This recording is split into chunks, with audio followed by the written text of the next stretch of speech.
lagi belajar buat UTBK, kan bentar lagi. Iya sih, tinggal dikit lagi ya. Kamu harus belajar terus loh. Ibu udah daftarin kamu ke bimbel terbaik. Kamu harus masuk ITS loh, jangan kecewain ibu, oke? Yaudah, Iya. ibu ke belakang dulu ya. Ya Bu. Oke, rajin ya. Oke.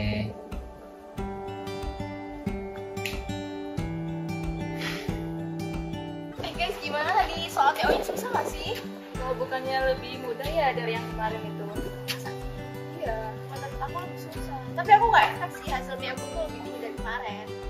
Emang kalian pada dapat berapa guys? Berapa ya? Tadi sih aku dapat 700. Kemungkinan bisa masuk ITB. Gila, tinggi banget 700. Pokoknya cuma 610. Itu udah bagus loh. Kalian beneran pada dapat setinggi ini? Iya. Kamu dapat berapa, Dis? Aku nggak sebagus kalian lah pokoknya. Masa sih dia bohong gak sih? Bohong ya, kamu kan pinter, Dis. Lebih pinter dari kami, ya harusnya kamu lebih tinggi dong. Ya kayaknya emang lagi agak pas motivation dikit gitu lah. It's okay kok, pasti TO bisa belajar lebih lagi, ya gak sih? Pasti TO, ya aja. Semangat, Dis. Ya, aku duluan ya guys ya. Iya. Dadah. Semangat ya, Sob. Kami pulang duluan. Ya dadah. Dadah.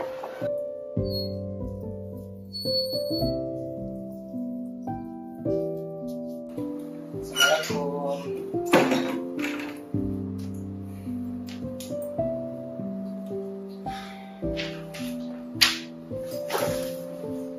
Bangun, sampai bangun belajar UTBK.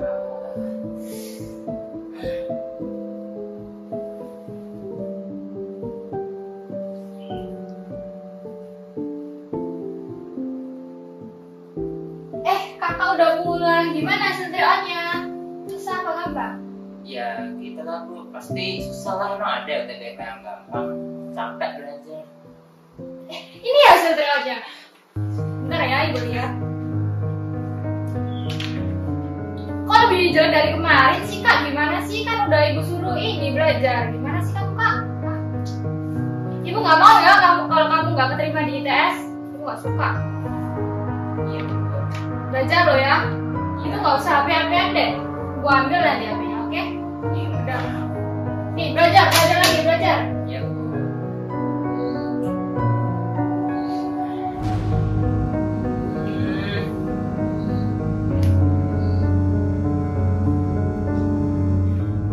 Susah banget ya kayak belajar UTBK ini. Kayak orang tua pressure, teman-teman juga pressure, anak pada udah bagus-bagus lagi TO-nya. Laku di sini aja. Kalau nggak lolos ntar nggak bakal ngecek. Gimana ya? Atau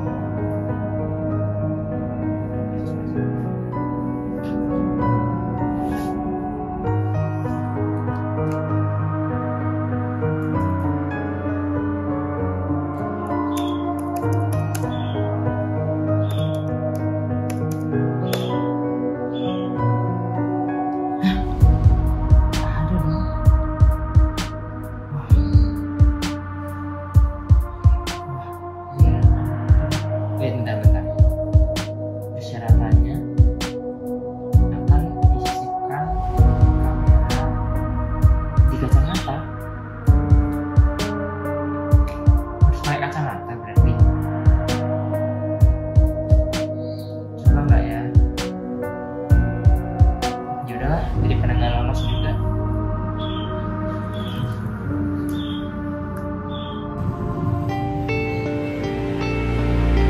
Oke aman, silakan masuk. Permisi Mas, saya cek dulu ya. Ya. Oke aman Mas, silakan masuk.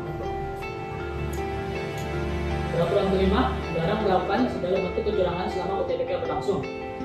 Jika terbukti melakukan kecurangan, maka akan mendapatkan konsekuensi.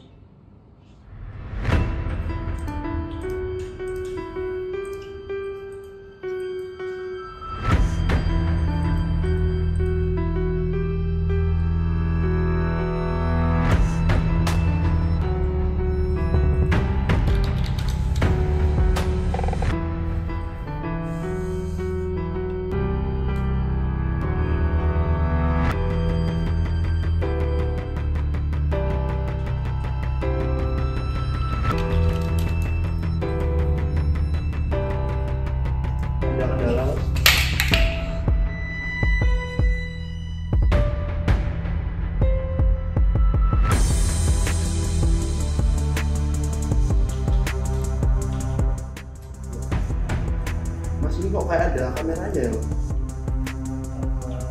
Mas curang ya ini? Kayak ada kameranya. Enggak apa-apa, enggak ada, ini cuma kacamata biasa. Ayo mas, ini ruang dapur.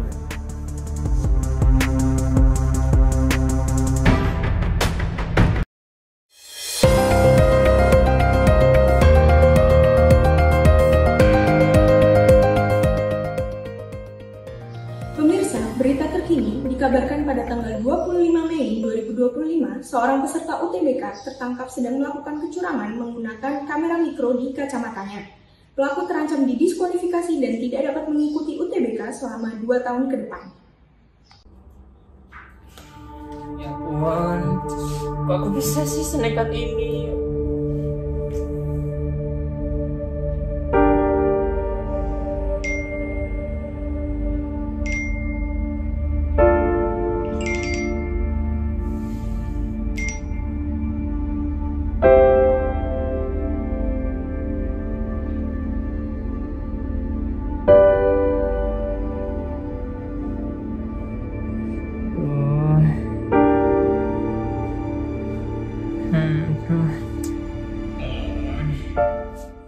Apa yang dialami Tiso bukanlah tentang ujian dan nilai. Ini adalah cerminan bagaimana tekanan, ambisi, rasa takut bisa mengaburkan nilai-nilai yang seharusnya menjadi fondasi hidup kita sebagai warga negara Indonesia.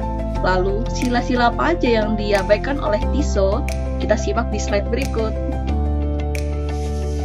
Sila-sila Pancasila yang diabaikan yang pertama adalah sila Pancasila, yaitu tindakan kecurangan mencerminkan kurangnya integritas dan kejujuran yang bertentangan dengan ajaran agama manapun. Setiap agama mengajarkan pentingnya kejujuran dan menjauhi perbuatan curang. Dengan demikian, perilaku curang ini menunjukkan pengabaian terhadap nilai-nilai spiritual dan moral yang seharusnya dijunjung tinggi oleh setiap individu yang beriman. Lalu yang kedua, ada sila kedua, yaitu kecurangan dalam UTBK ini menciptakan ketidakadilan bagi peserta lain yang mengikuti ujian dengan jujur. Tindakan ini menunjukkan kurangnya penghormatan terhadap hak orang lain untuk bersaing secara adil dan merusak prinsip keadilan sosial. Selain itu, penggunaan teknologi canggih untuk menipu menunjukkan perilaku yang tidak beradab dan tidak menghargai norma-norma sosial. Lalu yang selanjutnya adalah sila ketiga, tindakan curang dalam seleksi nasional dapat merusak kepercayaan masyarakat terhadap sistem pendidikan dan seleksi nasional. Hal ini dapat menimbulkan perpecahan dan ketidakpercayaan antar kelompok masyarakat yang pada akhirnya mengancam persatuan dan kesatuan bangsa. Lalu ada sila keempat, yaitu kecurangan ini menunjukkan ketidakpatuhan terhadap sistem demokratis dan keputusan bersama yang telah disepakati. Tindakan ini mencerminkan sikap individualistik yang mengabaikan kepentingan bersama dan proses musyawarah yang adil. Lalu yang terakhir ada sila kelima, dengan melakukan kecurangan, individu tersebut mengambil hak orang lain yang seharusnya mendapatkan kesempatan berdasarkan kemampuan dan usaha sendiri. Hal ini menciptakan ketimpangan dan ketidakadilan dalam akses terhadap pendidikan yang bertentangan dengan prinsip keadilan sosial. Dalam tekanan, kadang seseorang bisa kehilangan arah, tapi kecurangan bukan jalan keluar. Kejujuran adalah nilai yang tak tergantikan bahkan oleh teknologi secanggih apapun. Ayo kita bersama-sama jadikan Pancasila sebagai pedoman dalam kehidupan sehari-hari. Pancasila jadi pedoman, kejujuran jadi tindak.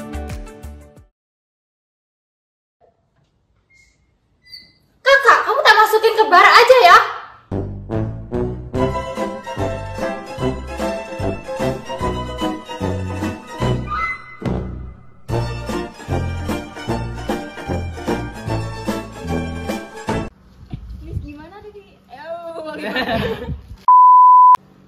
Assalamualaikum.